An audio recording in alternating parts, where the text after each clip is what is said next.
এবং উনি যে শুরু থেকে ওনার রাজনীতি জীবনের শুরু থেকে আজ পর্যন্ত যে মিথ্যার প্রতিশ্রুতি দিয়ে আসছেন মানুষকে, এই উন্নয়নের এটা একটা পার্ট। পুরো ইউনিভার্সিটি এখন একটা মানে জেহাদিদের আওয়াজ তৈরি হয়েছে। এই সিপিএম আর তৃণমূল, মানে যেটাকে আমরা সিপেমূল বলি, টাকার এপিট আর ওপিট। দেখুন, সিপিএম আমরা সবাই জানি, কম বেশি আমরা সবাই জানি যে সিপিএম তৃণমূল একটা বি টিম। মানে সিপিএম যখন চলে যায় তার আগে একটা বিষবৃক্ষ পুঁতে গেছে পশ্চিমবঙ্গের বুকে, আর সেই বিষবৃক্ষ এখন বর্ধিত গাছ হয়ে গেছে। সেই গাছটার ফল এখন পশ্চিমবঙ্গবাসী খাচ্ছে। এবার প্রতিকুর রহমান সিপিএম থেকে তৃণমূলে যাবে, এটাই স্বাভাবিক, এবং আপনি আগামী দিনে দেখতে পারবেন আরও হয়তো অনেকে সিপিএম থেকে তৃণমূলে যাবে, কারণ সিপিএম তো এখন শূন্যের দিকে চলে গেছে। হয়তো কিছু করে চটি চেটে ওই জাতীয় কোনো ঘটনা ঘটিয়ে যদি কিছু আয়ের ব্যবস্থা করা যায় সেটা। দেখুন, ওনার আপনার বারুইপুর থেকে দাঁড়ানোর কথা ছিল।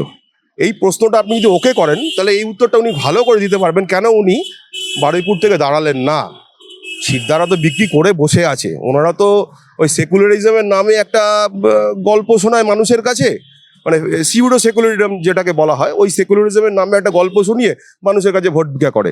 এবং আগামী গত 15 বছর এবং 34 বছর আমরা যা দেখেছি পশ্চিমবঙ্গের যা পরিস্থিতি, একদম আপনাকে খোলাখুলি বলছি, এই সিপিএম আর তৃণমূল, মানে যেটাকে আমরা সিপেমূল বলি, টাকার এপিট আর ওপিট। দেখুন, আমরা বদনাম করছি, তৃণমূলে যোগদান করব, এরকম তো আমার কাছে সেরকম কোনো দৃষ্টান্ত নেই। বদনাম আমরা করছি, বদনাম সবারই হয়। আমি যদি একটা বাজে কাজ করি আমারও বদনাম হবে।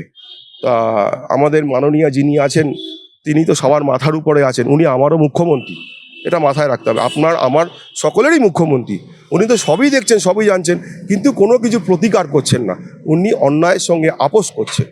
এটাই আমার বলার বক্তব্য। দেখুন, শুধু যাদবপুর বলে নয়, আপামর পশ্চিমবঙ্গে আপনি আমাকে একটু দেখান, একটা দপ্তর দেখান যেই দপ্তরে চুরি হয়নি। একটা সিঙ্গেল দপ্তর দেখেন, আমি থেমে যাব, আমি আর কোনো কথা বলবো না আপনাদেরকে। 1 নম্বর। 2 নম্বর হচ্ছে ওনাদের একটা সৎ নেতা বা মন্ত্রীর নাম বলবেন। এনারা যদি ক্যাবিনেটে থাকে তারা কি উন্নয়ন করেছেন আপনিও জানেন, আমিও জানি। এবং উনি যে শুরু থেকে ওনার রাজনীতি জীবনের শুরু থেকে আজ পর্যন্ত যে মিথ্যার প্রতিশ্রুতি দিয়ে আসছেন মানুষকে, এই উন্নয়নের এটা একটা পার্ট।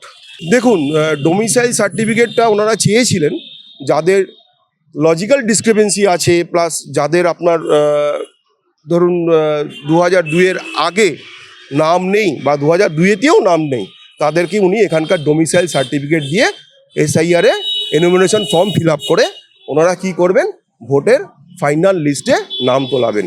দেখুন, 22টা রাজ্যে, ভারতবর্ষের 22টা রাজ্যে এসআইআর হচ্ছে, আমাকে একটা দেখাতে পারবেন কোনো রাজ্যে এরকম অস্বস্তিকর পরিস্থিতি তৈরি হয়েছে? আপনি আমাকে বলুন, আমি থেমে যাচ্ছি। একমাত্র পশ্চিমবঙ্গ যেই রাজ্য, সেই রাজ্যেই এই অস্বস্তিকর পরিবেশ। এবং উনি অনেকে বলছেন যে এই এসআইআরের জন্য মারা যাচ্ছে, বলছেন তো এসআইআরের জন্য বিএলও মারা যাচ্ছেন।